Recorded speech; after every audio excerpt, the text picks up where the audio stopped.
G'day guys, Jared from Iron Edge here. I'm sitting with our range of 5 kilogram bumpers. Now we're constantly asked what the differences are between 5 kilo bumpers, what people need and why there's such a huge price difference between them. So really important that we point out exactly what the differences are.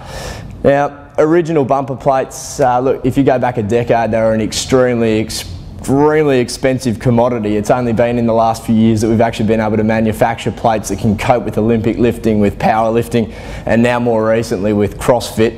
The rigors these things go through is incredible. So to be able to produce something at a cost-effective price has been a real mission for us. So coming on to around a year ago, we released this middle range here of Iron Edge plates. Now this is our range that we can call an economy price plate. From the 10 kilo up, they're look, ideal to use on their own, particularly more for CrossFit workouts. They can handle being dropped on their own. Importantly to point out with these, at the price point that they're at, they're well under 50 bucks per plate. They're not something that's designed to be dropped with a 15 or a 20 kilo bar from overhead. Now they can deal with being used on their own. This is sitting on a 15 kilo bar here quite happily. But what you'll notice is if you're going to pick that up, and I'm going to have it very unevenly here because I've got 25 kilos on the other side, and you're going to drop that, it's going to flex, because to make that 450 millimeter diameter around the plate, which is required for Olympic size lifting plates, you're going to have flex in it. This is only, this is under 20 mils thick, this plate. So you're going to have that flex, which means over time, if you're going to be dumping that from overhead and dumping it from overhead again and again, this flex is going to eventually cause it to get weaker and weaker, and they will end up splitting. So what these are ideally suited for is to be added on as weight to other plates. With that extra 20 kilo plate, it's got that width, it can cope with being dropped from overhead. You can clean it and jerk it all day long. What it means is that pressure is going to be dispersed between that entire width as opposed to just this small width of the 5. So it's not going to cause that plate to bend and flex, uncontrollably. So look, perfect for adding on to other plates. Okay to use if you're controlling it, and if you've got it in a jerk position, you're coming down controlled and just lowering it down nicely. Look, they're going to last years and years. But if you are going to be dropping it, and as I mentioned more recently, the CrossFit workouts, looking at 25 kilo weights from overhead being continually dumped, one of the best options is our new range of Technique plates. Now these are actually made out of a composite of different plastics and polymers blended together. So what it results in is a totally solid plate. So that is completely inflexible, there's no movement in it whatsoever, it's absolutely rock solid. That does mean when you drop it from overhead that there's a lot more force going through the bar and particularly your platform. So if you're not using platforms and you're just using a 15 mil rubber, there is a lot of force going through the bar. Now if you've got good bars, it shouldn't be a problem whatsoever. Again, it is a 5 kilo plate. There shouldn't be a need to drop it from overhead, but we do understand with CrossFit style workouts that these are going to be dropped quite often. They will take it. I've also got to note, as I lose my microphone there, that these are going to be quite loud when you drop them because there is no movement in them. So when I break that up, they are quite loud. Now what you got at the other end of the spectrum, and what we get asked about quite a lot, is IWF quality plates. So these are our Victory range. They come out of the Wasaka factory.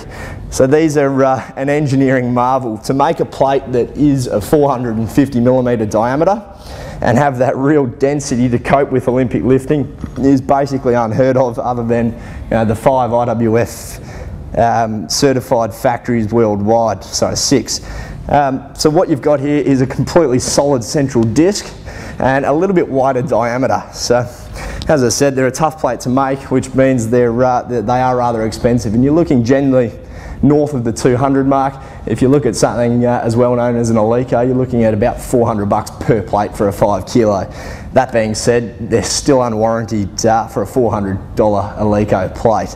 So they are something you do need to take care of and really watch it, particularly from those overhead lifts. But just to reiterate, you don't necessarily need to spend 200 a plate as long as they're well cared for. The cheaper models are basically designed to be used with other plates. You can use them on their own just as a 20 or a 25 kilo setup. Just don't drop them from overhead on a frequent basis. If you have to bail on a lift, sure enough, they're going to cope with it. But if you do it time and time again, they are going to wear down and they're going to break. Best option, if you're really needing a plate that you need to thrash, the Technique plates are going to last all day long. Now, also importantly, Josh, if I can jump you around this side and I can skip over my microphone one more time. The type of collar you use is also really important to basically the integrity of the plate. So we've got here probably the most popular collars worldwide, stock standard spring collars, and then we've got our premium collars, the Lockjaw Pros. So what you'll actually find is when you snap a Lockjaw Pro on, if I use that red clip there, snap that on, once that's in place, that's not going anywhere. So what it means is when the plate comes down and hits the ground, there's no lateral movement in the plate because it's holding it really nice and tight, butted up against that collar. So basically the center of that is staying really nice and even. As opposed to a spring collar, look, they do the job. They keep plates on bars and they keep them there extremely cost effectively. But what you'll notice is, whilst the top of this is very nice and flush with it, as you go round, the spring has to be coiled, leaving a gap. So what that means is it allows movement in the plate. So this isn't just with your 5 kilo plates, it's also with your 10, 15, 20 and 25 kilo plates. Having a really good quality collar like a Lockjaw Pro is actually going to lengthen the lifespan of your plates by a huge margin. As you know, if you've been lifting plates for quite some time, the first place you're ever going to see wear and tear on plates is always around the collar and the insert. This is what blows out on a lot of plates and where all the pressure is. Alright guys, there you have it, 5 kilo plates. Hopefully that helps you out with making the right decision and getting the right plates in your studio or garage. Cheers.